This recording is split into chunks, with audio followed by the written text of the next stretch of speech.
Meet our free US tax preparation course brought to you by the Borderless Accountant. We are inviting you to join our community. Live training, reputable tax firms as resource speakers, recorded, replayable at higit sa lahat, libre. To join, like and follow our official Facebook page, join our Facebook group for important updates, and fill out our Google form to be included in our mailing list. See you there! Before I begin with the next tax credit, may na-receive kasi akong message. Gusto magpa-clear regarding the AOTC refundable and non-refundable. So, before I start, tagalogin ko na lang din muna yung pinaka-essence ng refundable and non-refundable. So, yung AOTC kasi, ang limit, meron kasi tayong tinatawag na MAGI. So, yun yung parang, yung adjusted gross income na kailangan ito yung makuha mo. Modified na yun. Oo, modified na yung limit niya. Ito. Pag below ka dyan, or pagpasok ka dyan, makukuha mo yung buong 2.5. Buong 2.5. Ngayon, ang tanong po nung nag-message sa akin is, di ba sa 2.5 may refundable na 1,000? Tapos may sinend siya, parang may nabasa siya na parang, pag daw yung 1.5 malolost daw. So, hindi siya malolost. Always think of it na ang tax credit is either refundable or non-refundable. So, kung refundable yung 1,000, ibig sabihin, non-refundable yung 1.5. And bago mag-effect ang mga refundables, inuuna po lagi sa pag-prepare ng 1040 ang mga non-refundable. So kung may utang kang tax, ibabawas mo muna si mga non-refundable. Pag may sumobra, tsaka mo gagalawin si non-refundable. So for example, may tax ka na, tax liability ka na, say, 3,000. Tapos, yung AOTC mo, 2.5. So, yung 1.5 doon, sorry, ito na lang. Ayan. So, 2.5 yung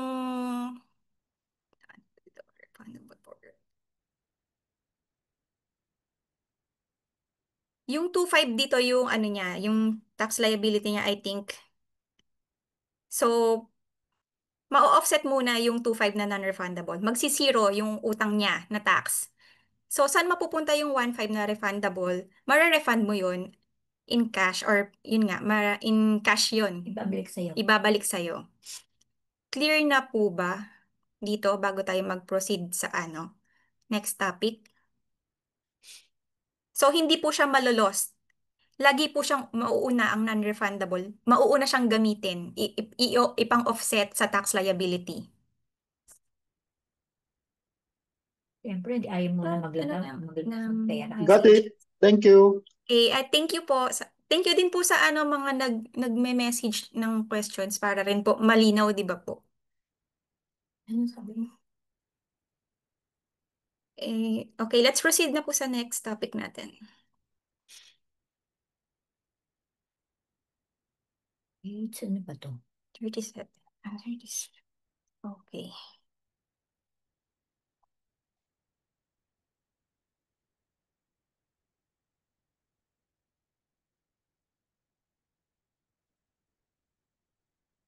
So our next topic is credits for children independence. So as tax preparers, we know that every dollar counts for families, especially those raising children or caring for dependents.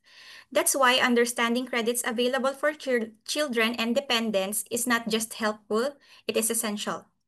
Today, we'll walk through some of the most commonly used family-related credits, the child tax credit, credit for other dependents, and child and dependent care credit. These credits can significantly lower the taxpayer's liability, and in some cases, even lead to a refund. Our role is to identify who qualifies, apply the right rules, and ensure families don't leave money on the table. Let's dive in and talk about how we can make these credits work for our clients. So credits for children and dependents, these are tax credits designed to provide financial relief to taxpayer who supports qualifying children or dependents. They reduce your tax bill dollar for dollar based on the number of and types of dependents you claim. Types of children and dependents are child independent care credit, child tax credit, additional child tax credit, credit for other dependents. So there are 4. So the first one, we will discuss the child independent care credit. Raise hands lang po if may questions. Ayun. Okay po ba? Po talaga ba? Ang pinaka-maximum ay Yes. Ikaw na lang mag-reply.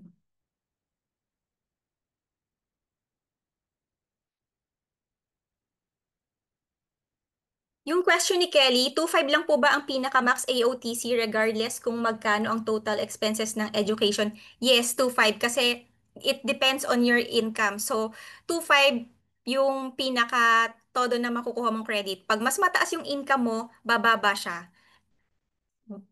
Parang may tawag doon ba, yung phase out. Halimbawa, sobrang taas na nung income mo tapos kinompute yun sa phase out, magiging 2K na lang yung marireceive mo. Doon sa 2K na yon, di ba laging 40% lang ang refundable? So,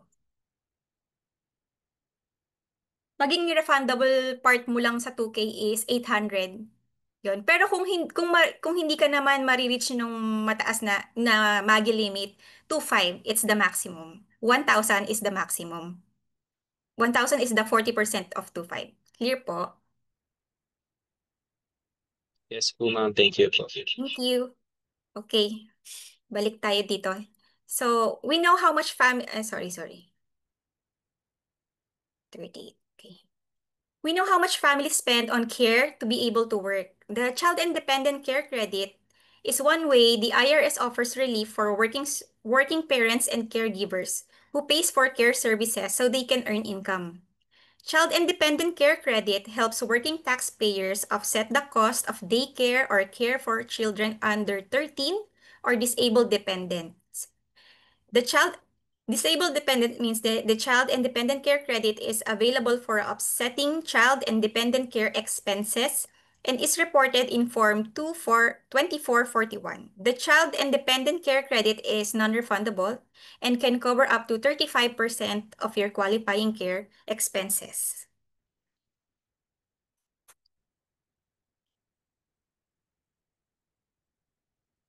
So who can claim the credit? To qualify for the CDCC, the taxpayer must pay for care so they and his or her spouse can come to work or look for work. Have a qualifying person, which includes a child under age 13 or a spouse or dependent who is physically or mentally incapable of self-care. Uy. Page 30. To be a qualifying person, the person must have lived with the taxpayer for more than half the year.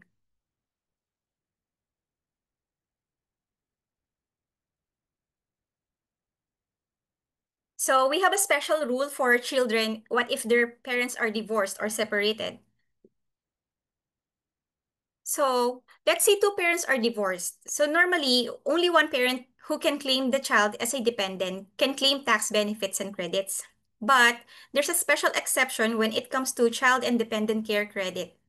Even if the non-custodial parent claims the child as dependent on the tax return, the custodial parent, the one the child lives with the most nights of the year, can still claim the child independent care credit for daycare or child care.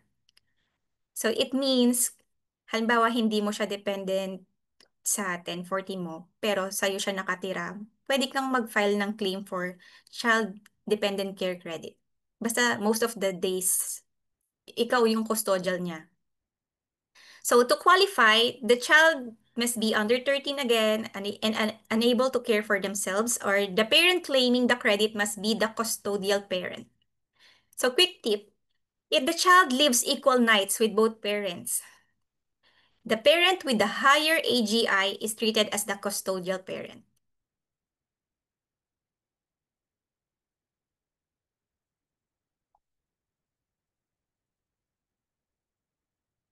Qualifying employment-related expenses.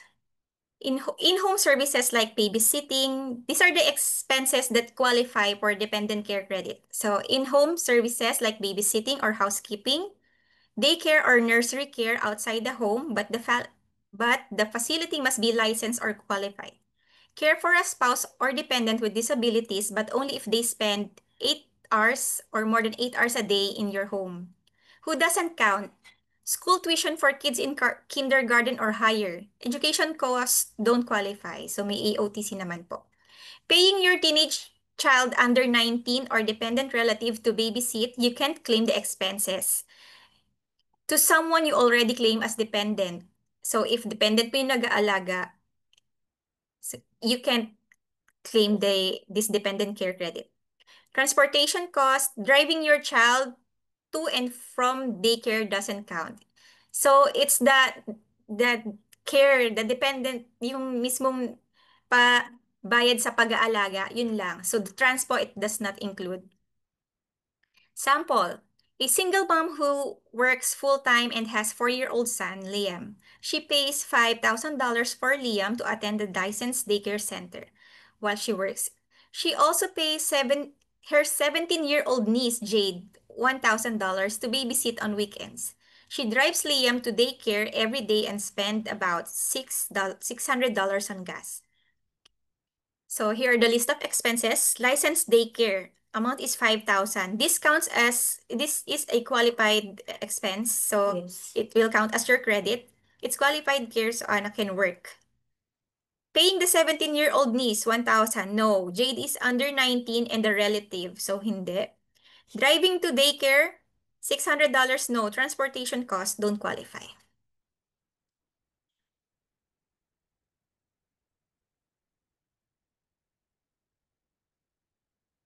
So what are the income limit for expenses? You can only claim up to the amount of your earned income. For married couples, use the lower of the two incomes as the limit. Exception, if one spouse is full-time student or unable to care for themselves, the IRS allows us to treat them as having imaginary income. $250 a month if there's one qualifying person, or $500 a month if there are two or more. You can use up to $500, so times 12 months. So $6,000 towards the Form 2441 credit. 41. 2441, sorry. Sample, Ella and Mark are married and have 3-year-old child, Luna. Ella works full-time and earns $35,000. Mark is a full-time student with no income. They paid $6,000 for licensed daycare to care for Luna while Ella works and Mark attends school. So, Mark doesn't have a real income, but the IRS allow us to treat him earning $250 a month since they only have one qualifying child. So we calculate Mark's deemed income or imaginary income as $250 times 12, 3,000. Even though they paid $6,000, they can only claim up to 3,000 because that's the lower of the two earned income. That 3,000 becomes the maximum allowable expenses for calculating child independent care credit. So, this simply means po, halimbawa, yung husband mo, wala siyang income. So, ititreat siya ni IRS na merong imaginary income. So, 250 a month pag isa lang yung qualified nila na dependent, and pag two or more, magiging 300. So, in this case, isa lang, so 250 times 12 months, meron siya kunyaring 3,000 na earned income. While yung wife niya may earned income na 35,000. At ang lagi tayong magbe-base kung sino yung mas mababa ang income. So, ang kukunin nating basis na mas mababang income ay kay Mark na 3,000. So, yun lang po yung pwede nating i-apply as child independent care credit.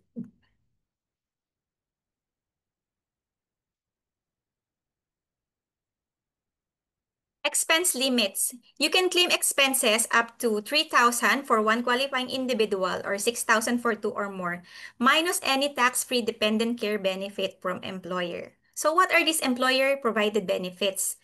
Some employer offer dependent care assistance like flexible spending account where you can set aside pre-tax dollar to pay for childcare. Example, you use 2,000 of employer-provided tax-free care benefits. You have 2 children, so normally your limit is 6,000. You must subtract the 2,000 from the 6,000. You can only count 4,000 of additional expenses towards credit.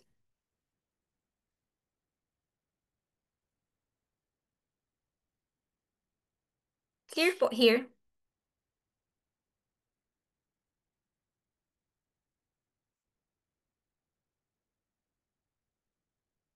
Next is computing the credit rate. So the credit rate, it is the percentage of your allowable expenses. It starts at 35% if your AGI is 15,000 or less, reduces by 1% for every 2,000 of your AGI goes over 15,000.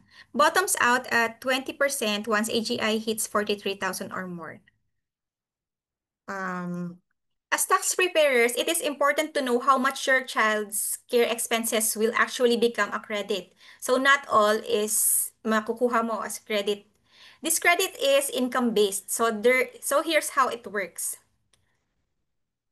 If your client's adjusted gross income is 15,000 or less, they get the maximum credit rate of 35. But it will gradually reduce if it is more than 15,000. For every 20,000 increase in your AGI, the percentage will drop by 1%.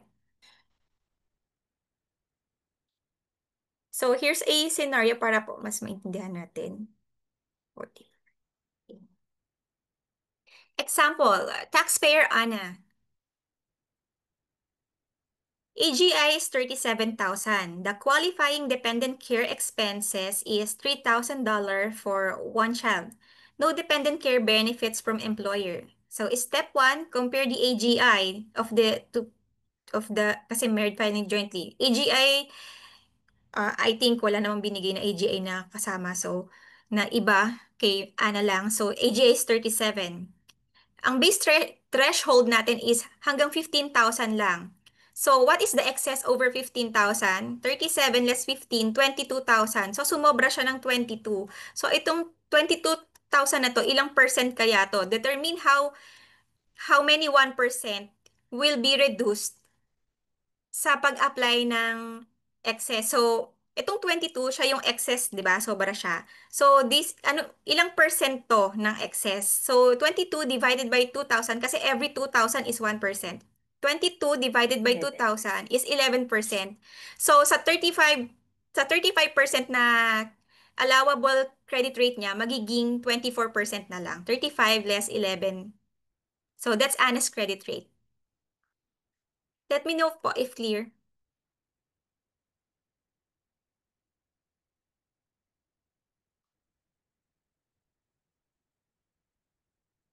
Okay. So here's another scenario that ties together the three components. So dito makikita nyo yung income limit rule, the maximum allowable expenses, and how the credit rate is calculated. Example, meet the De La Cruz family. Their filing status is married filing jointly. The spouse one is Anna, works full-time, earns $40,000. Spouse to Leo, full-time student, no earned income. 2 children in daycare, and their childcare expenses amounts to 6,500. There are no employer benefits. Total AGI is 40,000. Step 1 is to check income limit rule. So Leo has no income, but he's a full-time student. So IRS will treat him to have an imaginary income of, for 2 children, 500 a month. So that's $6,000. While Anna earned 40,000. So we use which one is lower? So we will use the 6,000 to claim the expenses. Apply the expense limit. So they have 2 kids. Max allowable is 6,000. They paid 6,500, remember? But only 6,000 counts because yun yung allowable na income. So 6,000. Next, calculate the credit rate. AGI is 40,000. 40,000 less 15 is equals to 25. So itong 25 is the excess para makuha yung credit rate. The 25, pag dinivide mo siya sa 2,000, every 2,000 is 1%. So 25 divided by 2,000, 12.5% yung sobra sa 35%. Now, let's round it up na lang 13.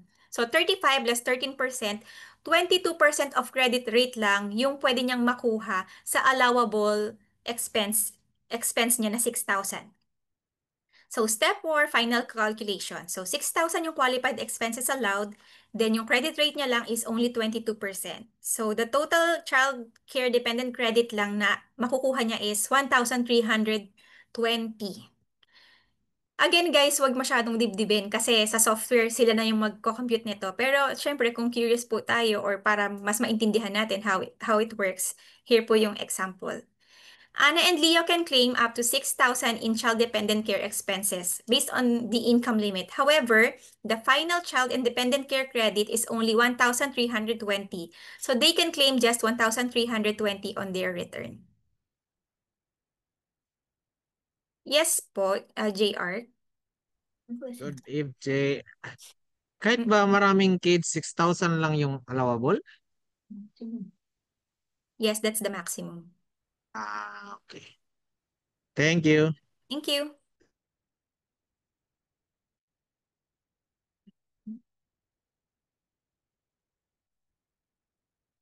Slide 46 na tayo. And now we're diving into one of the most important and impactful tax benefits for families, the Child Tax Credit or CTC. So apparently, the child tax credit has two parts. The non-refundable 2,000 per child. This part only reduces your tax. If you owe no taxes, you can't benefit from this part. The next one is the refundable portion. This part is called additional child tax credit, which we will discuss later on. So example, up to $2,000 per child under age 17. Sorry.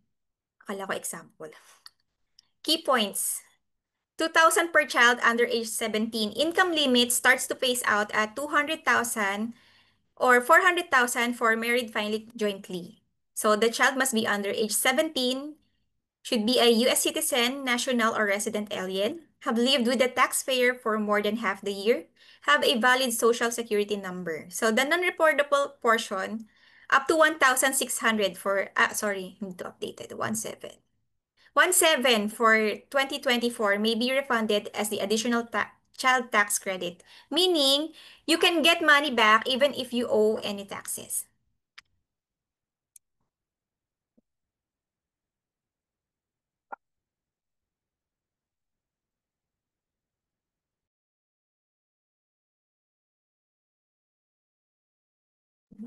Wait lang.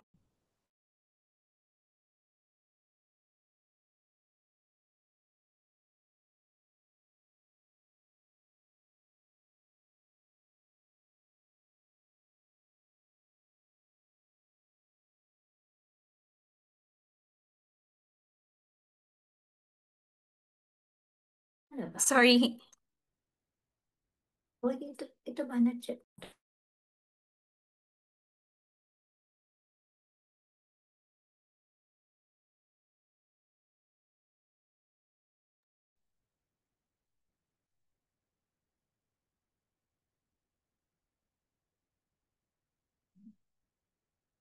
So, child tax credit. So, may phase-out limit to, child tax credit. The child tax credit, phase-out limit, it refers to the income threshold where the credit starts to get reduced or phased out. So, for higher income taxpayer, the CTC pays out $400,000 dollars for married filing jointly or $200,000 for all other filing statuses. So how does the phase out works? The credit is reduced by 50 for every $1,000. Your MAGI exceeds the threshold. This means that the more you earn over the limit, the smaller your credit becomes. Example, meet the Taylors, a married couple filing jointly with two kids. Their income is $410,000 in 2024, which puts them over the CTC phase-out threshold. Their income exceeds the threshold by 10,000. So the 10 chunks of 1,000, the credit is reduced by 50 times 10, 500. So instead of getting 4,000, example, di ba, 2,000 per child, they will only get 3,500.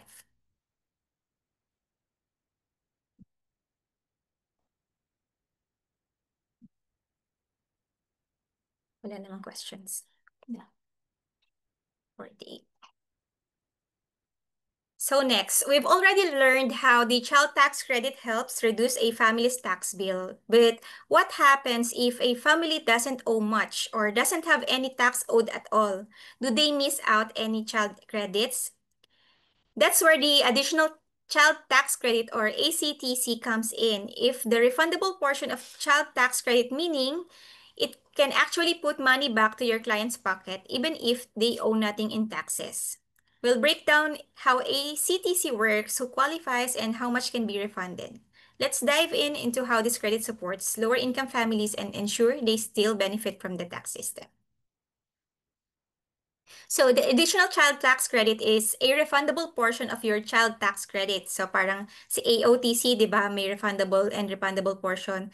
Same with here. So meaning it allows eligible taxpayers to get money back even if they don't owe any income taxes. The additional child tax credit or ACTC is for certain individuals who get less than the full amount of the CTC. Key points: eligibility. You have to have at least one qualifying child under age 17 with valid SSN. Your earned income is more than 2,500.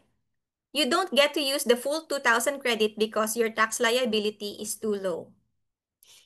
ACTC amounts is 15% of your earned income above 2,500 or up to 1,700 per child in 2024.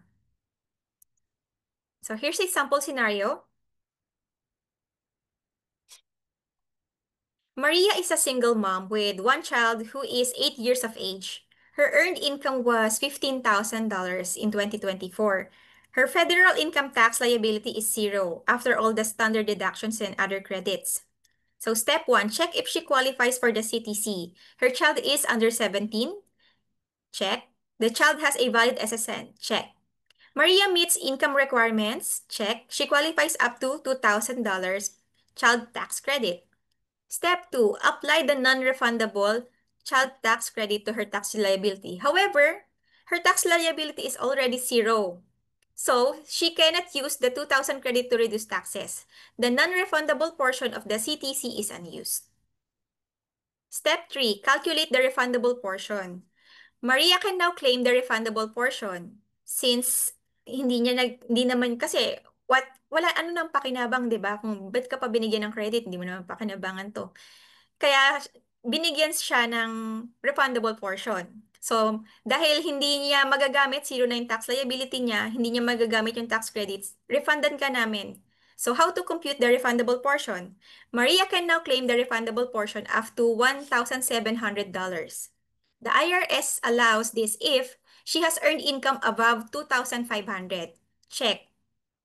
15,000 kasi, di ba? Meron siyang 15. So, the refund is usually 15% of her earned income over 2,500.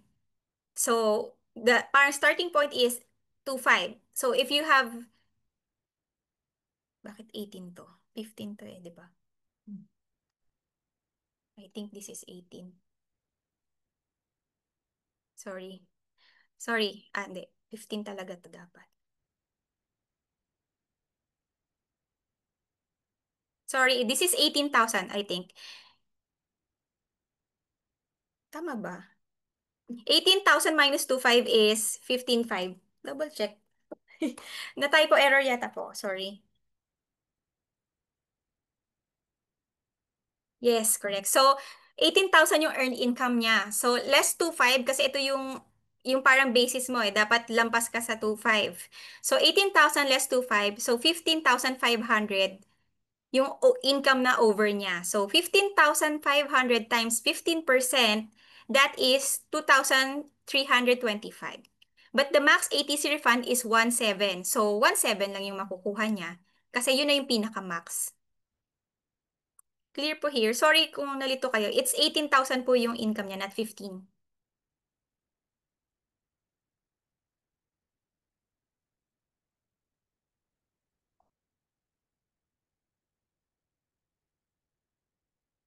Another sample scenario. Jake and Nina are married and have 2 children, ages 5 and 9. Their 2024 taxable income results in a 2,500 federal tax liability before credits. So earned income is 30,000. Step 1, check the CTC eligibility. They have 2 qualifying children. Children are U.S. citizen with SSN. Their MAGI is under the phase out. So they qualify up to 2,000 per child or 4,000 CTC. Elemental kasi teacher. Step 2, apply the CTC to tax liability. Their tax liability is $2,500. The CTC is non-refundable. Up to tax liability, they can use the 2.5 of their CTC to bring their tax owed to 0. So CTC used is 2.5. The remaining CTC is 4,000 less 2.5, 1.5 na lang yung remaining niya. Kasi 2,000 per child kanina, di ba? So number 3, calculate the refundable part. That leftover 1.5 may be refundable as ACTC. Refund is limited to 1.7 per child only. So, and depends on earned income. So, her earned income is 30,000 less 2.5 kasi 2.5 is the basis. So, 27,500 lang yung kukomputan natin. Yung a-applyan natin ng 15% rate. So, 27,500 times 15% is 4,125. The max refundable is 1.7 per child times 2 is 3.4. They qualify for a full 1.5 as ACTC since it's below 3.4 and 4,125. Medyo nakakahilo. Pero po, ano siya, in our tax software, sila na bahala dito. Nag-automatic. Once na click mo, mag-input ka lang ng dependent sa ProConnect, lalabas na po yung CTC. So don't worry. Pero kailangan nyo kasi mag-gets yung essence bakit eh. So here's the sample At po. saka may worksheet naman na nag-explain. Now we're diving into a lesser known but equally important tax benefit, the credit for other dependents or ODC. We often hear about the child tax credit, but what about the dependents who are too old or don't qualify for it? That's where the ODC comes in. This credit gives taxpayers up to $500 per qualifying dependent like older children, elderly parents, or even relatives who live with you and rely on your support. Teka lang. Hindi ko pala siya na-click. Okay. Well, it's non-refundable, meaning it won't give you cash back. It can help reduce the tax you owe. So if you have someone in your household who depends on you financially but doesn't meet the CTC rules or ODC, could still help you save. So credit for other dependents or ODC is a 500 non-refundable credit for dependents who don't qualify the child tax credit. So, di ba, halimbawa, the age is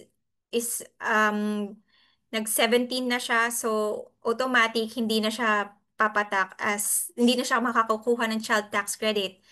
Don't worry, meron pa ring ibang part na makakakuha siya. Other dependents, ang tawag naman doon, other dependents credit.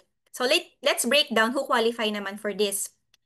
A high school senior who turned 17 this year kasi he's too old for CTC. A college student who's still dependent on their parents, an elderly parent living with you who relies on your support. Kasi elderly na siya, so beyond 70 na siya. Sorry, 16. 65.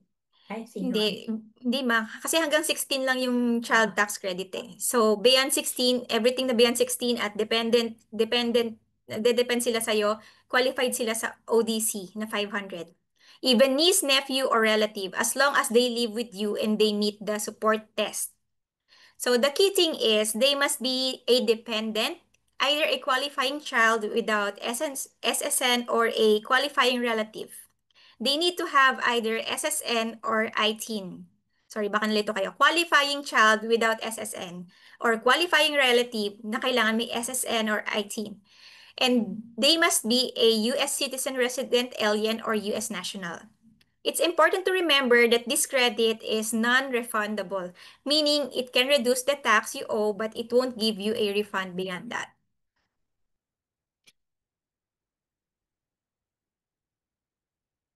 Sample scenario, meet Maria, a single mom with 2 dependents. Javier, her 18-year-old son, who is in the first year college. Next is Lola, her 70-year-old mother who lives with her and doesn't earn income. Maria provides over half of the support for both, and she claims them as dependents. On her tax return, neither Javier nor Lola qualifies for the child tax credit. Javier is too old, and Lola isn't a qualifying child. Maria can still get 500 credit for other dependents for each of them. So her total ODC is 500 times 2, 1,000. This credit reduces her tax bill dollar for dollar. But remember, it's non-refundable. So it can only reduce the tax she owes to 0. No more than that.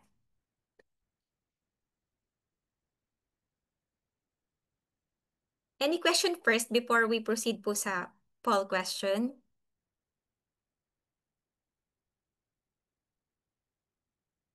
Wala po. Okay. Poll question. To qualify for additional child tax credit, the taxpayer must have A, no tax liability, B, at least 2,500 of earned income, C, a child over age 17, or D, receive Social Security benefits.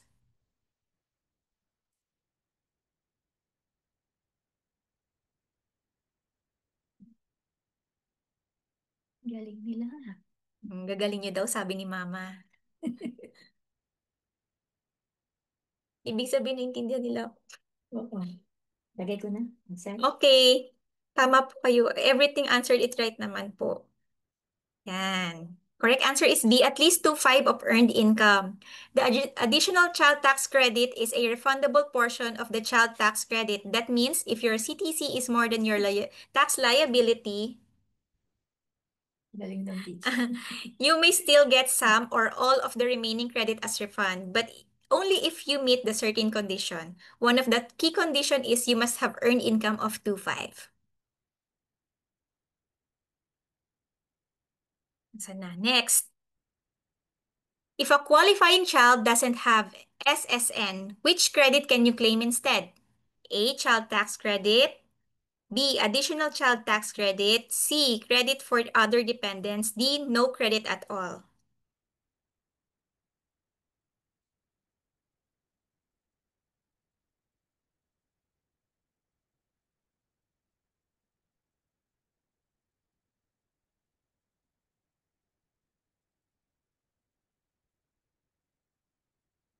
Okay, wala nang nagsasagot. Answer is C. Yes, correct po.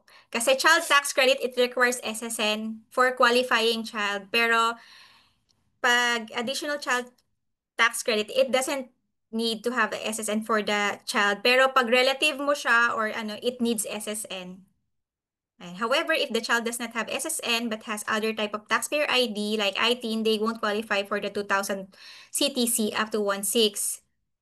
You may still qualify for the credit to other dependents. Open ko na yun. Ayan, up to $500. Lahat yata nakakuha ng tama.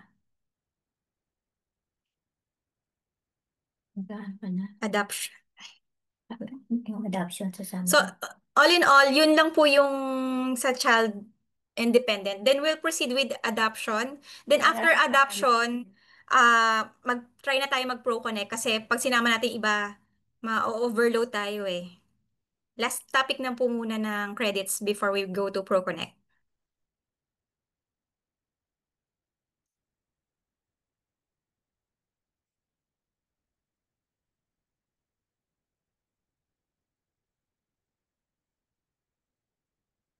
Okay. Now we'll be diving into a very meaningful tax benefit that supports family who open their hearts and homes to adopted children, the adoption credit. Raising child comes with many financial responsibilities, and the adoption process itself can be costly. That's where this credit comes in. The adoption credit is designed to help offset qualified adoption expenses, making it a little easier for families to grow through adoption. We'll talk about who qualifies, what expenses are covered, the maximum credit amount for 2024, and how this credit can be non-refundable yet still provide substantial financial support. Let's get started. Adoption credit, a tax benefit that helps families afford the cost of adopting a child. An eligible child must be under 18 years of age and must be physically or mentally incapable of self-care. To, to start, did you know that the average adoption in US can cost anywhere from $5,000 to $40,000?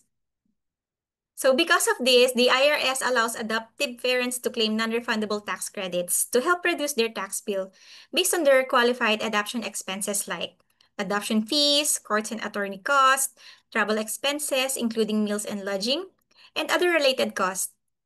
Step-parents adoptions or surrogate parenting, expenses incurred in violation of state or federal law, expenses incurred in connection with the adoption of child of taxpayer's spouse and infant care supplies is not considered as qualified adoption. Adoption credit is non-refundable, meaning it can only reduce your tax liability to zero, and any unused amount can be carried forward up to 5 years.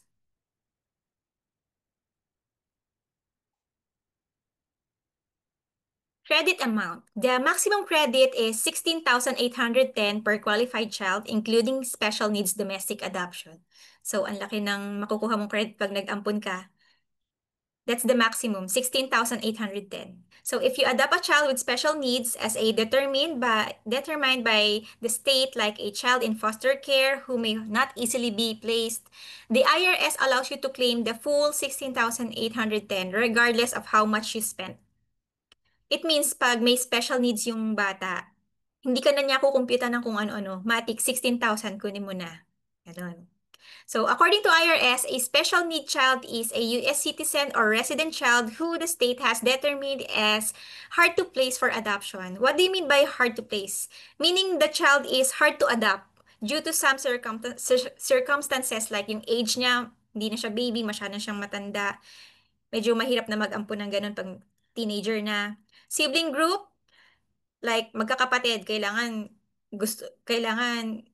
silang magkakapatid i-adapt mo, hindi lang isa.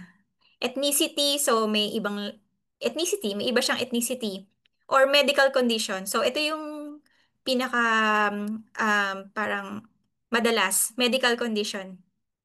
Special need is determined by the state as hard to place child, not by physical handicap, so the taxpayer could make sure to have a written proof.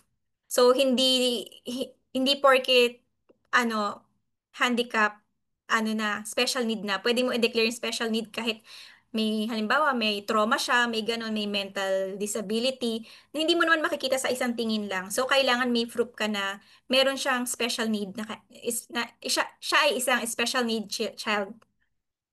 So what are the income limits? There is a phase out based on your MAGI or Modified Adjusted Gross Income. For 2024, the credit begins to phase out at $239,230. So it's completely phased out at $279,230. So taxpayer above that range don't qualify. So pag masyado nang mataas yung income mo, ibig sabihin mayaman ka naman. So, syempre, hindi lahat makakakuha ng credit kasi, kumbaga, hindi siya mahihirapan sa mga expenses. When your income is above the threshold for the adoption credit, the IRS starts to gradually reduce or phase out your credit. This happens over 40,000 income range between 252,150 up to 292,150. So, ibig sabihin ng 40,000 income range, yung range between 250 to 150 up to 292,150. Doon magko-compute yung phase out.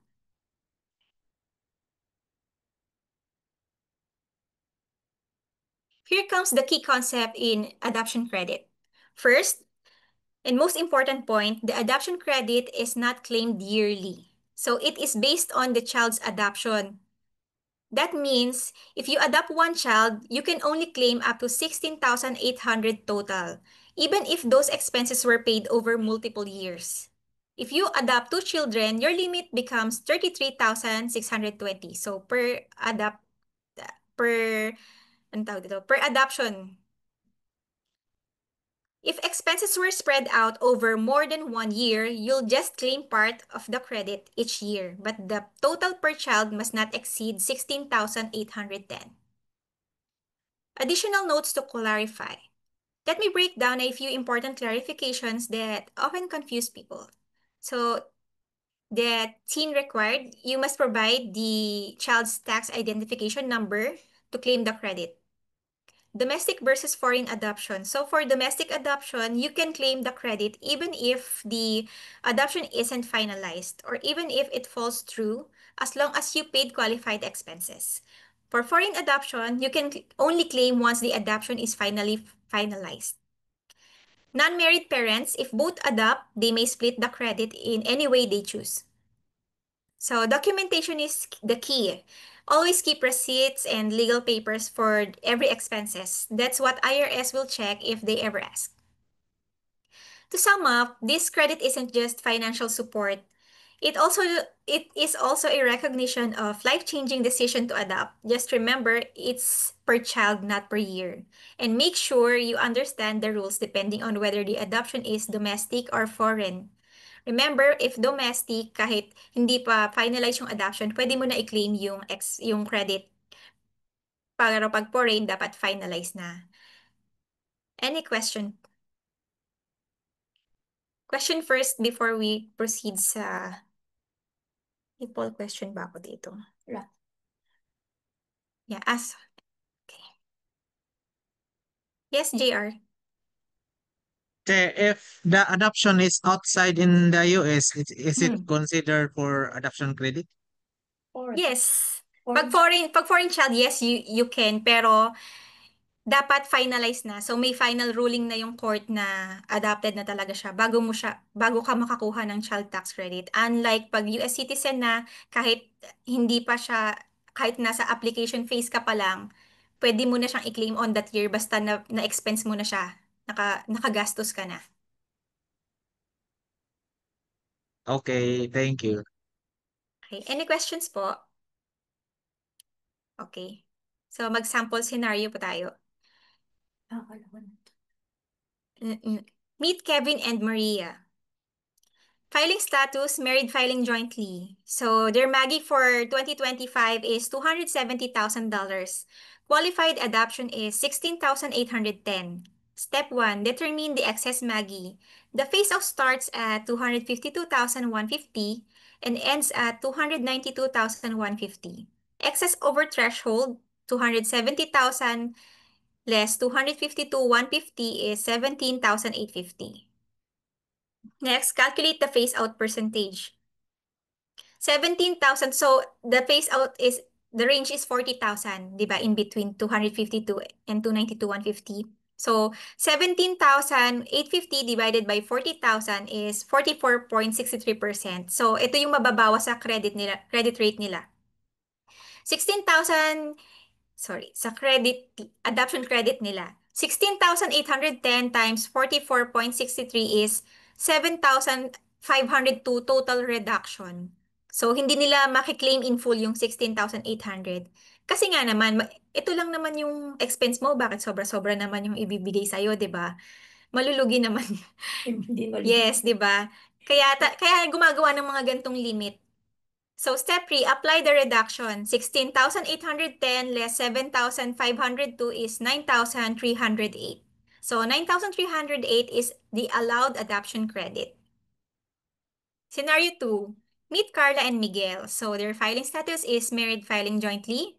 Modified AGI is 260,000. Qualified adoption expenses is 18,000. Child is not in special needs. So step 1, check income against phase-out limits. The phase-out is between 250 to 150 and ends at 290 to 150. So their MAGI is 260. So they are within the phase-out range. Step 2, calculate the phase-out percentage. The excess over 250 to 150 is equals to 260 less 250 to 150 is 7,850. So this 7,850, medyo nakakano na, 292, 150 less, 252, 150 is 40,000, right? So 7,850 over 40,000, that's 19.63% of credit. Determine the maximum credit allowed. So max adoption credit is 16,810.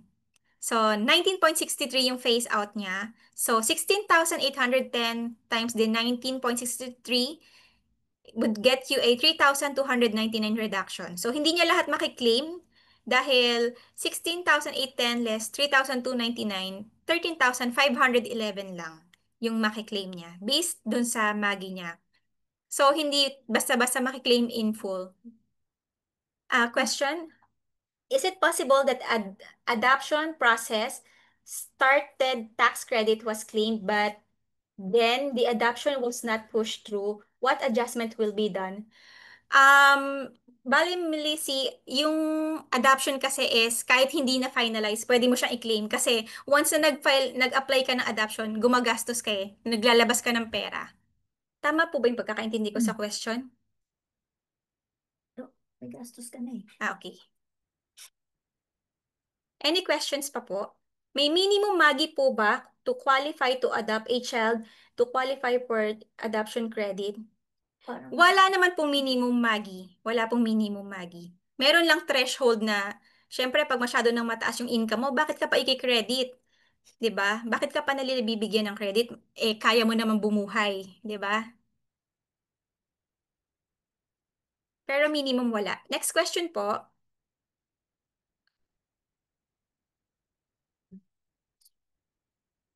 parang sa dito. Okay, guys, no more questions. We'll proceed sa poll question na po. Sarah and Miguel began the process of adopting one child in 2023 and claimed 9,000 in qualified adoption expenses that year. The adoption was finalized in 2024, and they incurred an additional $10,000 in the qualified expenses. How much of the adoption credit can they claim in 2024? Ganun.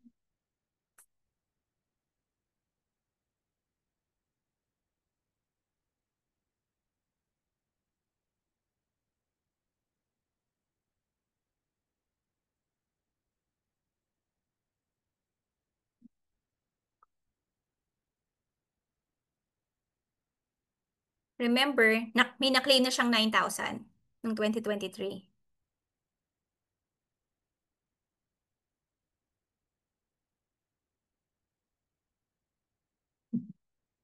Nagbad.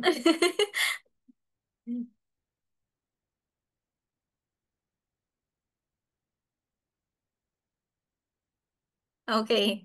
May mga last minute nagbago ng isip. Okay, the correct answer is B. Tama yung mga nagbago dyan. 7,810. The maximum credit per adoption is per adoption, not per year. So, 16,810 for 2024. Since they already claimed the 9,000 in 2023 for the same child, they can only claim 7,810 more. Todo na. Kasi pwedeng ma-carry over for 5 years, di ba to? 16,000 per adoption. Eh, na-claim na nila yung 9K nung 2023. Clear po, clear.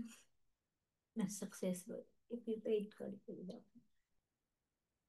Yun na. So, any questions po before tayo mag-proceed sa Pro Connect? Stop share muna ako.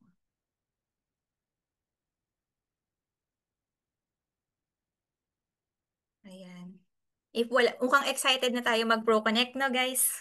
Ayan, meron. Okay na po. Sige. Yun ba ang ano mo? Ito o yung post? I'll just open my Pro Connect, guys. Wait lang. Wait lang, may kodigo ko. Kasi medyo nakakalito talaga siya.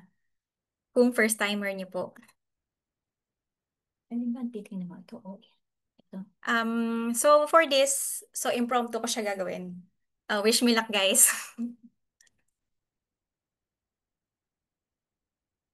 So in this video, I will show you how to input a client's tax credit in the tax software. Kabado. Sorry. Dito po. For this example, we will be using ProConnect. So first, I'd like to introduce to you our sample clients. Yan. Jack and Rose Dawson from the Titanic. Sila nagkakilala. So Jack and Ross Dawson is from South Dakota. Okay, South Dakota, yan. Their filing status is married filing jointly. So let's view their W-2.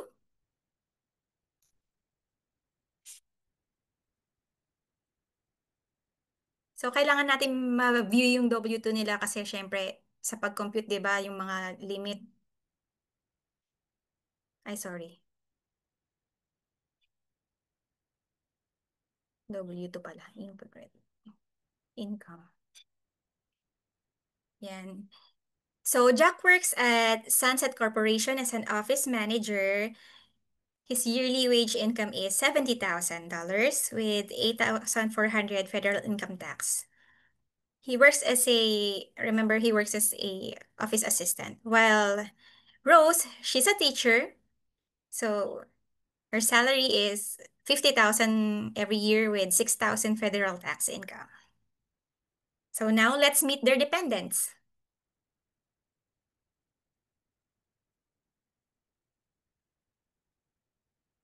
Yes.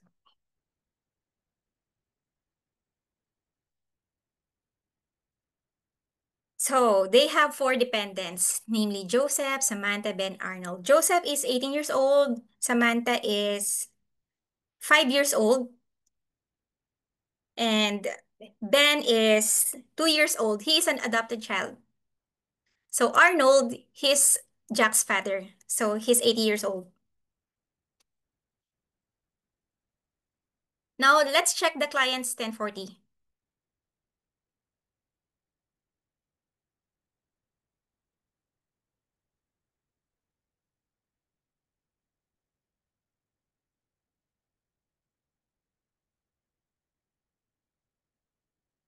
Mm-hmm. Saan yung notes ko? May gusto ko explain dito eh. Ayan. So notice this amount, tax and credits. Ayan. This is the tax liability nila so far na hindi pa tayo nag-i-input ng ano. Wala pa tayong ini-input na kahit ano, 'di ba? Pero note that by just entering dependents, may makukuha sila agad na child tax credit. It automatic basta naglagay ka ng dependent. So, yung mga computation nun, eto na, nag-derive na siya dito. So, by just entering the first list of dependents in ProConnect, it will automatically generate a tax credit. Let's go over Form 8812 to find out more. So, ito yung child tax credit na na-generate. Child tax credit, 5,000. So, remember, this is her tax liability. So, let's go over 8812. Silipin natin sila kung paano nakuha ni ProConnect tong 5,000. Yan. Remember, sa child tax credit, meron silang, there are 2 dependents na below, na child pa, si Ben and Samantha. They are 5 years old and 2 years old. So below 17 sila. So automatic makakakuha sila ng 2,000 per child tax credit. So it's 4K. And another one is yung mga lumampas na dependents pero lumampas na ng age limit, si Joseph, which is 18 years old, and the dad, Arnold, 2 years old, 2 years old, 80 years old. So dalawang dependent. Pasok sila sa other dependent. Oo, pasok sa the other dependent. 2 child credit and 2 other dependent credit. That would be 1,000 kasi 500 each naman sila. So 4,000 plus 1,000, that is 5,000. Yan. Diyan niya nakuha Nasa schedule. Ayun, sa 1040. sa 1040. Yes, lumabas siya dito. Kaya kumbaga, dito pa lang yun pa lang yung nababawas sa tax liability niya. So, ito yung tax liability niya, tapos may child tax credit siya. Dito pa lang nangalahati na yung bayarin niya, di ba? 5,000 lang. Yan, yun yung total tax owed niya.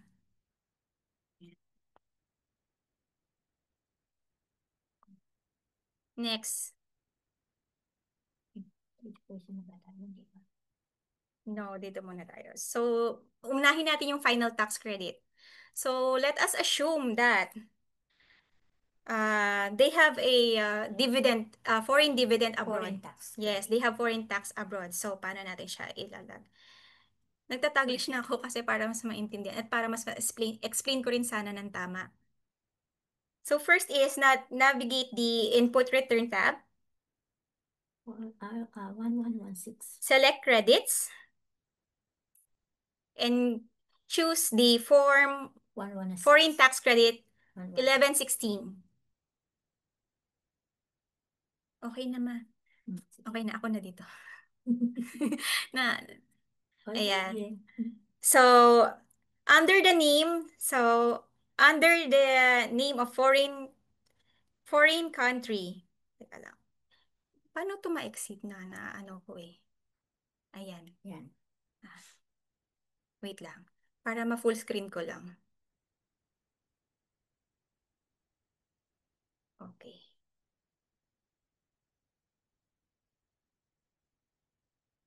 So, this one, Form 1116, okay.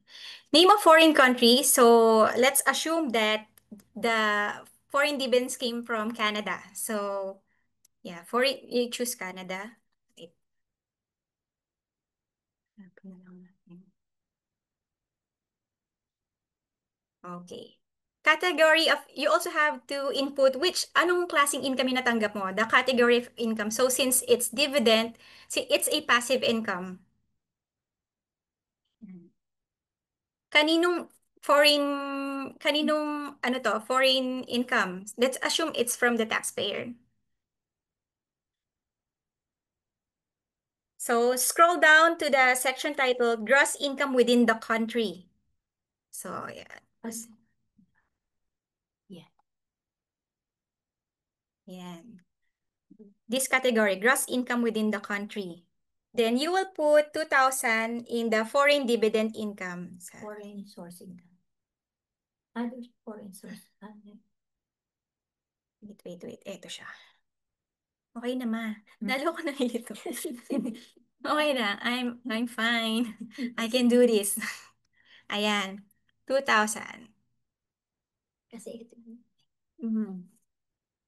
Next, scroll down to the foreign taxes paid or accrued. Let's assume na nagbayad siya ng tax worth $300. So, punta ka dito sa foreign taxes paid. Ayan. Dito na. Wait lang. Yung amount, hinahanap ko kung saan siya malalagay. Dito. Foreign taxes paid. US dollar. Ito pala guys. Dito, since dividend siya, so i-assume natin na bayad na siya. So, ito yung i-click nyo. 1099 because it's a dividend. 1099 taxes. You paid for the 1099 taxes abroad. So, you have to take this 1099 for dividend. Then, this one, Date receive. Date pay. date receive, tinry ko siyang ilagay, wala rin namang kaso. So, yan, kung gusto nyo lagyan, okay lang din naman. Pero hinanap ko siya sa form, hindi ko alam kung nag-reflect siya. So for this, ito yung medyo tricky part dito guys. So input the 300 foreign taxes in the US dollar field. Note that ProConnect does not convert foreign currencies automatically. So make sure to convert any amounts to US dollar using the appropriate exchange rate. So in this case, $300 is assumed to be the converted amount. So, itong foreign currency na to, halimbawa, in Canadian dollar, dyan ka maglalagay pag foreign currency pa. Pero kasi, we're going to assume na dollar na siya. At yun na ilalagay natin dapat talaga in dollar na. Kasi yung 1040 naman is in dollar. So, let's assume na, dollar na-convert na natin in US dollar. So, dito natin siya ilalagay. Okay na. 300, okay. Kasi Canada, dollar din yun. Ayan. So verify if there are any withholding tax amount or other foreign taxes in the subsection below. So let's assume wala, 'di ba? Schedule 3. Wala na siyang ibang binayaran. Yan. So review all entries for accuracy. And ProConnect will now automatically generate Form 116 based on these inputs and calculate. Naririnig ka nila, baka na ano sila. Tapusin mo ako magsalita. Ayan. ProConnect will automatically generate Form 116 based on these inputs and calculate the allowable foreign tax credit. Mag-o-automatic na to agad. So, to check, sorry. I also would like to emphasize that since this is a foreign income and categorized as dividend, so kailangan pala natin siyang i-report. We should also report this to the client's 1099 dividend. So, to navigate, so ito na tayo. Input return, sa income, ilalagay din natin siya sa 1099 dividend. Kasi dividend yung foreign income na na-receive natin. So here, details. Name of payer, let's say it's Canadian Investment Corp. Yan na. Nasulat ko na pala dati. Okay, taxpayers EIN. Mahula na lang tayo. Ayan. So this is for the taxpayer. So in quick entry, just input the name of the payer and the payee ID. Then this entry represents the taxpayer's dividend income. Since we already input it in Form 116, we can proceed to the foreign tax credit part and override. So wala dyan, wala dyan. You just scroll down, may makikita kayong foreign tax credit. So, meron ditong portion where you can manually type again, pero kung file nyo naman na siya sa Form 116, you can just select it, lalabas siya dito kasi na-file nyo na. Ayan, automatic, it will override. So, once overridden, all related information will be generated automatically. So, to verify the accuracy of our foreign tax credit filing, check return. Let's go to forms. Yes. And let's select the Form 116 passive category. Ayan. So here, makikita nyo po siya. 2,000. Nag-automatic compute.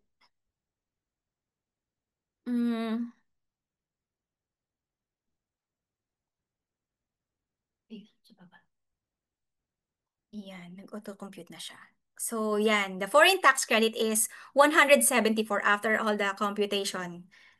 Yan ang foreign tax credit. So next, saan mo siya makikita rin? So to double check, dapat lumabas siya sa Schedule 3. So sa Schedule 3, nandito din siya sa forms. These are the list of, dito mo makikita yung list ng non-refundable credits and other payments, non-refundable. So number 1 siya, foreign tax credit. Dapat lumabas siya dito, guys. Pag hindi siya lumabas dito, ibig sabihin may mali kayong ginawa. Kasi pag lumabas siya dito, lalabas din siya sa 1040. So yan, para i-check nyo siya, so una-una, gawin nyo yung 1116, then proceed to Schedule 3 to check kung pumasok siya sa non-refundable credits, then proceed to 1040. So next, dito sa 1040, dapat papasok siya. Yun. Ayan. Amount from Schedule 3. So, ibig sabihin nitong line 20, amount from Schedule 3, lahat ng credits na non-refundable, matototal dito sa line 20. So, since nag-iisa pa lang naman yung non-refundable natin, si foreign tax, so siya pa lang. Any questions so far? Tanong na po kayo. Bago tayo ayan, JR. Yes, JR? Che, kapag merong ordinary at qualified dividends, i-input pa rin ba yun sa 1099 dip? Kasi nilink mo lang yun kanina, tapos Yes, wala yung hindi mo na siya kailangang ilagay kasi na-report mo na siya sa 1016. So, pero kailangan mo siyang i-report as income. So, from the moment na ni-click mo yung override, ibig sabihin ng override, mababasa na ni ProConnect yung info sa 1016. So, no need to type na lahat-lahat. So, doon lang itatype sa Oo, yung 16. foreign tax credit, di ba, teka lang. Dito, sige, balikan natin, ha? Ito, input return. Example, merong ordinary at qualified dividends. Wait. Na foreign? Or Oo. na foreign? Kasi Sample, merong dividends na merong foreign tax paid din. Excuse me, Ma'am Cherry. Ma'am Luz is raising her hand. Baka may sige. inputs po siya. Sige po. Baka naintindihan kanina ni Ma'am Luz. Yes po, Ma'am Luz. Take it away. Okay. Che, ano ko lang to ha. Actually, to be honest, I really like your presentation. I like talaga, very neat. So talagang nasusundan. Ito, ano ko lang to. This is just the way how I do it. How I do that foreign tax credit.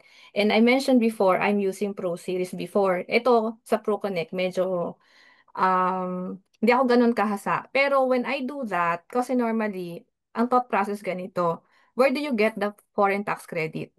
The foreign tax credit would come from, yung sabi nga ni JR, would come from yung dividends, yung ordinary dividends, tapos may qualified dividends, portion of that would come from foreign source.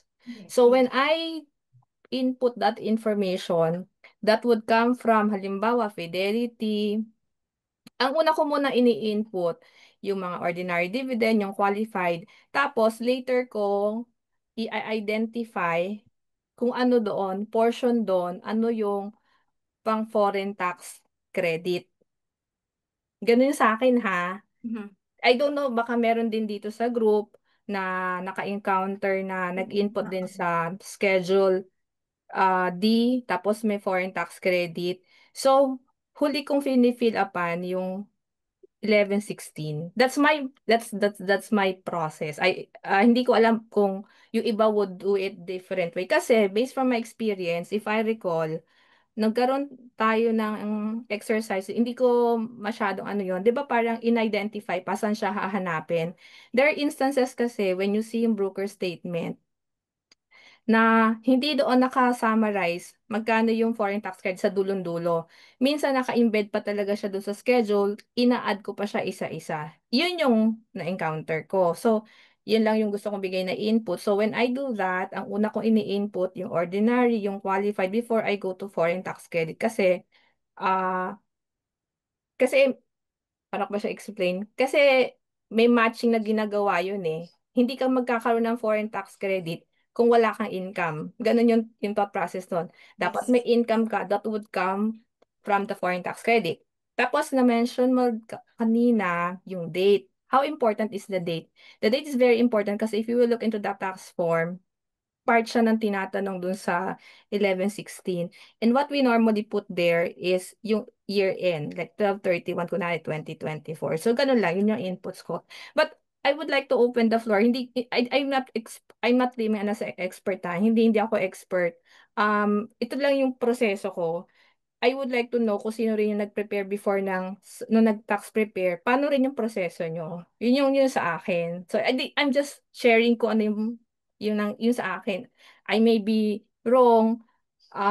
Baka ito na rin yung way na, yun pala yung best approach. Yun. Willing ako to be corrected. Yan. Thank you. Okay, so in defense naman po sa akin, kasi for simplicity purpose lang po to, hindi muna po ako nag-overthink ng kung ano-ano. For simplicity lang, what if meron siyang 2,000? So, yun lang po yung ano natin, para lang po makita natin kung saan, ang essence, kung saan talaga papasok yung credit. Hindi pa naman po tayo, yung iba walang experience dito. So, mawiwindang sila kung pinasukan ko pa ng mga ganyan pong qualified. So, siguro, sige, tanggalin ko na lang po muna, hindi na lang po muna siya dividend. Pwede naman po siyang iba eh. Like, general category income na lang siya. General. So, general category income, 2,000. Ayan. So, yun na lang po. Tapos, yung paid niya is 3,300. So, ganun pa rin naman po ganun pa rin siya yung mapupunta na matototal na tax credit pag nag-check return ka. Baka may additional po si Ma'am Alma. Yes po?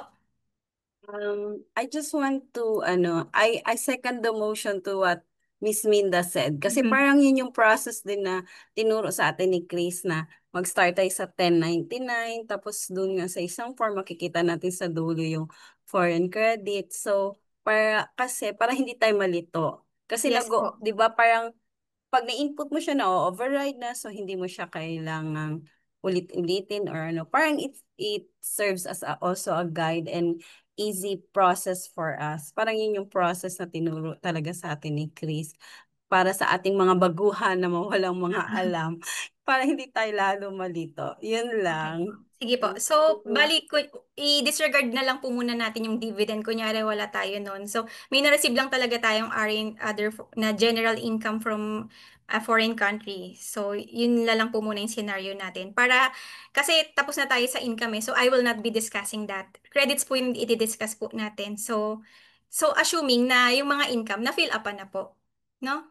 Opo, tama po. Pero I agree, tama ka rin, Miss Anne. Matama ka rin, Che, for purposes of showing also, to just highlight yung credit side. I also agree with you na in the essence of yung time, okay din na ang tawag dito, pumunta ka dumiretso ka dun sa foreign tax credit. Pero sinundan ko lang yung tanong ni JR, para lang din Para yung, masagot din po si JR. para lumasagot niya. Pero Para masagot natin siya. Pero I agree with you kasi kung ako rin magpe-present niyan, mabilis din. Ang i-highlight ko dun sa 11:16 para mapakita ko din na ito papasok sa schedule 3 ganyan. Yes But po. very good. And yun tama rin. Tama, I understand where you're coming from. Pero Yes tama po. din. Yun, oo. Tama So, din si Miss Alma tabo. Opo. anyone po na gusto pang mag-add up or mag-share or questions? Okay. Teka, hindi ko makita yung chat. Ayan.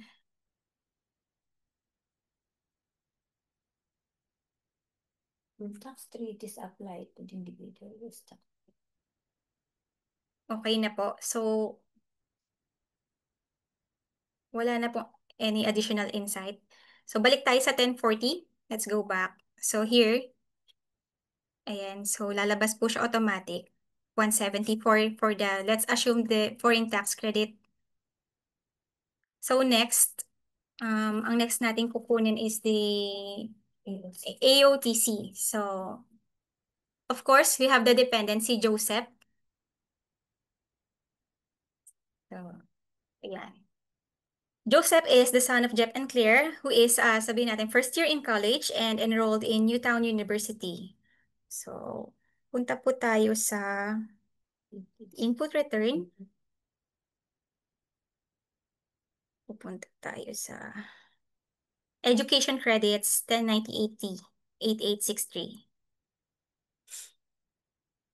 Ayan. So, you will input wala tayong lalagay dito kasi yung student natin is student information, taxpayer, spouse. So, hindi siya either of the two. So, I just leave it blank. Dependent number, let's say he's the first dependent, Joseph. Joseph Doso. So, ayan. Mahula na lang tayo. Ay, nilagyan ko siya ng SSN kanina.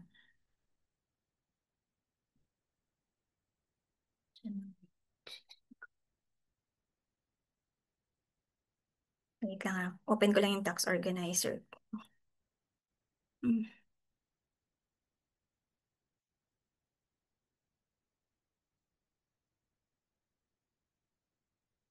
Ba't na-post?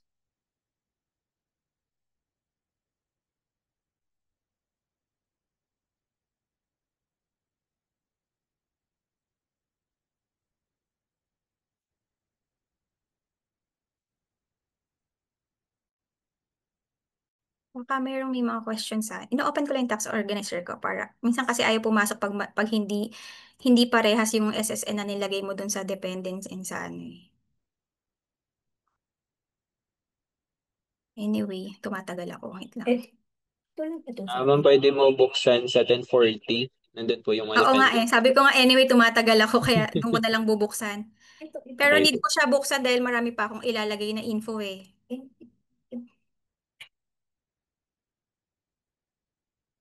Okay. Ay, na-post ko pala no. Sorry. Okay. Open ko na. Madali lang naman yung mga pinaglalagay ko. Okay. Ayan.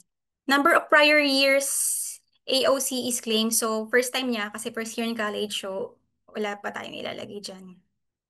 Ito yung sinasabi topic natin kahapon, yung mga disqualifiers.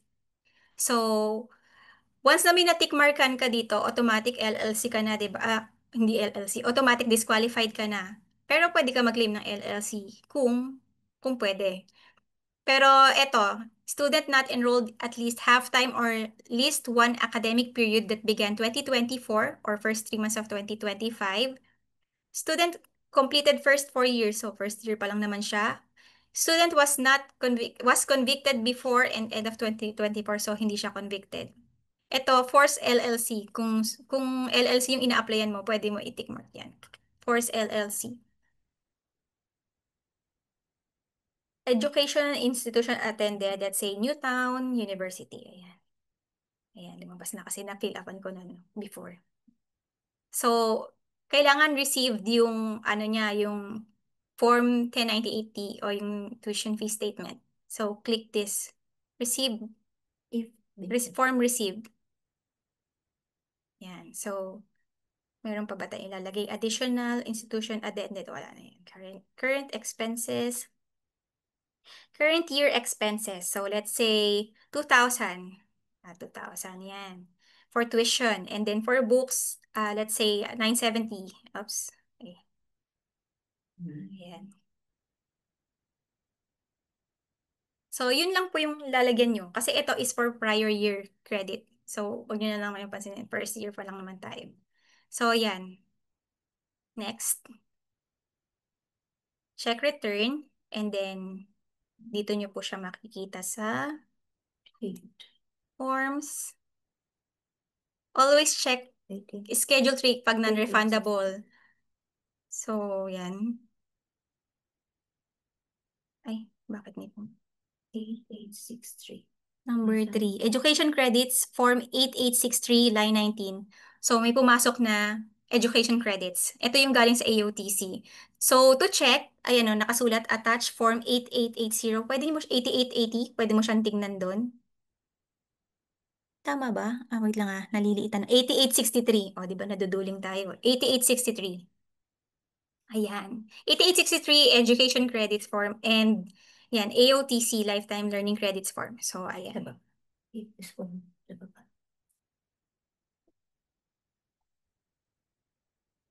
So, non-refundable credit siya. Yan. Automatic yan. Nakukonfirm. Ayan. Sa part 2, diyan nakalagay lahat ng info. Ito, gusto ko lang i-note to. Kasi ito yung eligible, yung computation niya Ito yung pwede niya mak-receive na credit, 2,243. Pero, parang, sabi, ito lang yung pwede. Parang sobra Kasi nakalagay dito, refundable AOTC. Ibig sabihin may refund siya, 897. So, parang sumobra parang yung liability na offset na. So, magre-refund na to ng 897. I'm not sure. Parang ganun. Etong sa baba. Yan. Ito yung explanation kung paano nakuha yung 2243. Adjusted qualified expenses, 2,970. Remember, first 2,000, automatic credit. So, 2,000. Yung 970 is 25% na lang yung makukuha niya. So, 970, actually, basta naka-automatic naman to. Pero for ano lang na ma-explain ko siya. Times 25%. 970. Is 243. So, 2,000 plus 243, 2,243. Yan yung credit, AOTC credit, yan yung makukuha niya.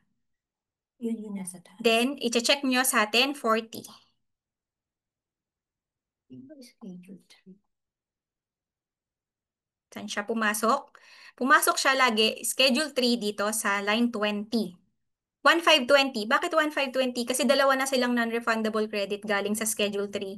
Tinotal niya. 1520. Total. Any questions so far po?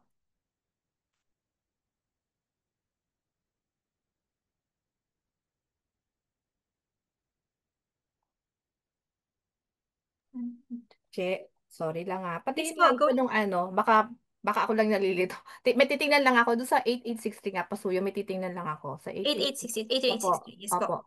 So, ang tingin dyan, pag nakatingin ka sa 8860, titingnan mo kasi sabi sa number 1, tingin ka sa part 3, line 30. So, 2240. Sa baba yun, no? Yes. Titingnan lang natin. Ayan. Kasi, sabi niya dyan, yan do not enter more than 4,000. Tapos subtract 2,000, so 970. Tapos multiply mo siya ng 25% to Yes. 43. So 2243, saan napunta nga po yung 2243 sa taas? Patingin niya, madam. Sa line 1. Yun, 2243. Kasi parang ito lang po yung ma-credit sa'yo eh. Parang papasok na 1346 plus 897 is 2243. Nahati siya sa refundable and non-refundable. Tama, oo. So parang lumalabas. Nagkaroon na siya ng refund kasi parang, I'm not sure kung na-offset na yung mga tax po natin kung bakit hindi niya nagkaroon siya ng refund eh. Ito lang yung kinuhang credit.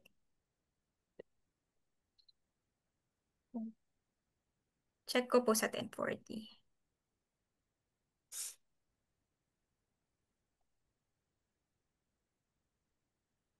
897. Wait lang, balik po tayo sa ano, kung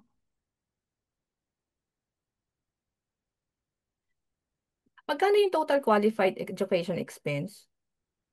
Sa AOC.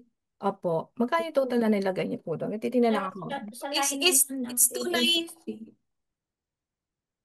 sorry. Yung 2243. Opo. Qualified education expense is 2,970. 2,000 for the tuition, then 970 yung books. Here po. 970. Tuition Okay. 2,000, 970. 970. Nasa ano siya? So, pag nag-check return ka, makikita nyo rin po siya dun sa, yun nga po, yung sinabi nyo, yung part 3 ng form 1116 sa dulo. Okay po. Ayan. Ay, sorry, iba pala to. Move on na tayo dyan. 8863. 8863. Part 3. Ayan. The 970, pinakita lang po dito kung paano niya na-compute yung 243. Yun po yung 970 times the 25%. Kasi yung 2,000 is automatic credit po yun eh. Kaya niya nakuha. 100%. 970, 25%.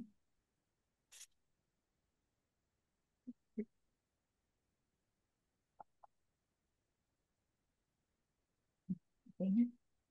Meron pang nag-ask ba kami? Okay. Wala. Ayun po. So, sa Schedule 3, balik ulit tayo. Recall lang natin. So, papasok siya dito sa Education Credits. 1346. 174 yung FTC. So, ang total credit mo so far is 1,520. So, when you check the 1040,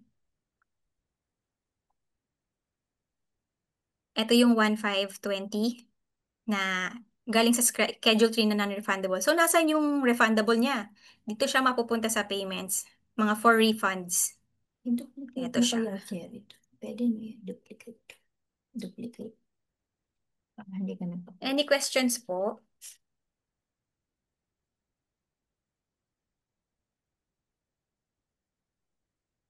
$934 na pala.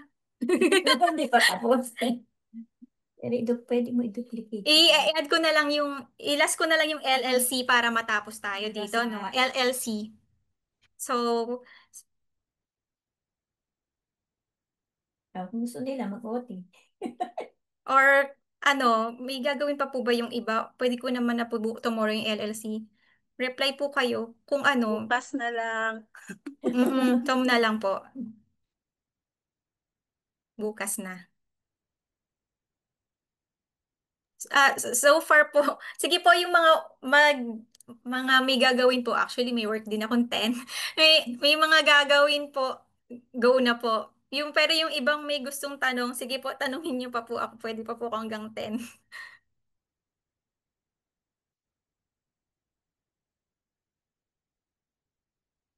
Yan, hindi muna ako mag-stop share. Baka may magtanong.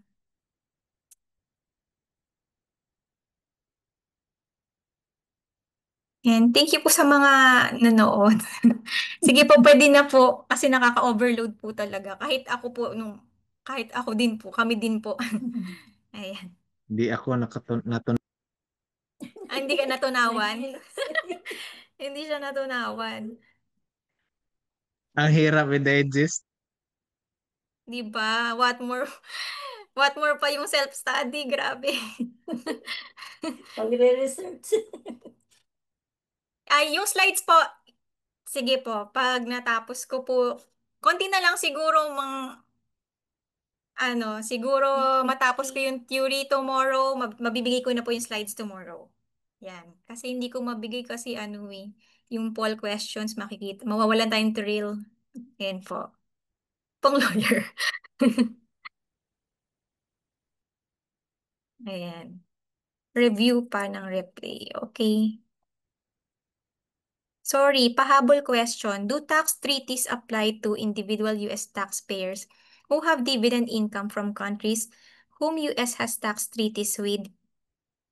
Para kasing ang sabi po dito, sa knowledge ko lang po sa mga nabasa ko dito, dapat same sila ng US, may nabasa ako dito Teka lang, i-share ko ulit. FTC. Yan. Actually, hindi ko alam kung ano yung term na US treaties, pero sa pagkakaintindi ko po, para maging eligible ka sa dapat ay nandito yun Ayan.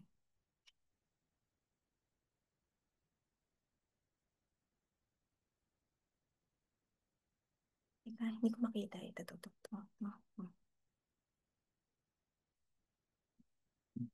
Ayan. So, sabi po dito, yung foreign taxes dapat similar to US tax. And taxes on ay, maliit pala, hindi pala yan. Sabi, meaning it's based on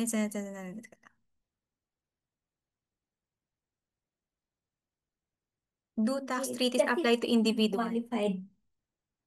Nakalist dyan, di ba, yung mga qualified Qualified, country na inaano ng US. Kaya yun nga, dapat ina-accept, oo. dapat meron Yun siyang nga accepted siya ni US. May nabasa nga Kaya akong nga ganun may treaty Nahanap na- ko nga hindi ko may makita. treaty na sa US. Kasi dyan sa form yun? May nakalagay na list na countries na yun lang dapat. Ayun. Yun po. Sino yung nagtanong? Si Yung Miss US M. tax, yung US tax treaty kasi, parang create siya para ma-avoid yung double taxation, Yes no? po, yes. Tapos yung it would help determine yung entity or resident for tax purposes. Tapos, parang nag-agree yung mga countries na Yes. to Yes. share tax Kaya naman information. Dapat, kaya Parang nga po ganun yan. siya. Kaya hindi To dapat- avoid hindi fraud. lahat- Parang hindi ganun lahat ng ang purpose country. niya. May list Yun po na- yung very essence ng FTC, to avoid yung double taxation nga po. And syempre, para hindi rin magbayad twice yung taxpayer. Ano pa next question? Wala na, yun lang po. Okay na, pahinga na po tayo guys. Para matunawan na po Yay! Thank you!